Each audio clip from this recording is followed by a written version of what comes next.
Hello बच्चों, question is in case of poriferans the spongiocoel is lined with flagellated cells called।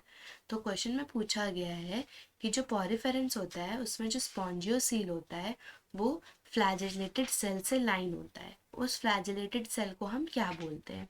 ठीक है, तो जब हम बात करते हैं स्पॉन्जियोसील की, स्पॉन्जेस की, पॉरीफेरेंस की, तो पॉरीफेरेंस में स्पॉन्जेस आता है और नीचे हमें जो स्पॉन्ज का डायग्राम दिया हुआ है।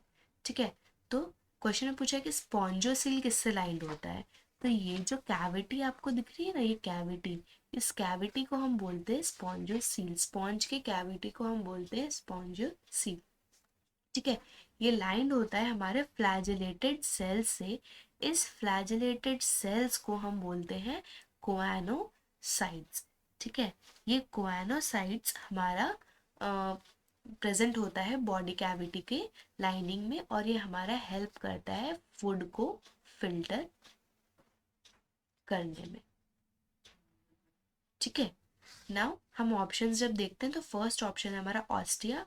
ऑस्टिया के थ्रू जो हमारा फूड एंड वाटर है वो एंटर करता है। ठीक है, तो ये इनकरेक्ट है। ऑस्कुलम के थ्रू एक्सक्रीशन होता है, तो ये भी हमारा इनकरेक्ट है। ऑप्शन सी है choanocyte, so this is the correct one. Option D is mesenchymal cell.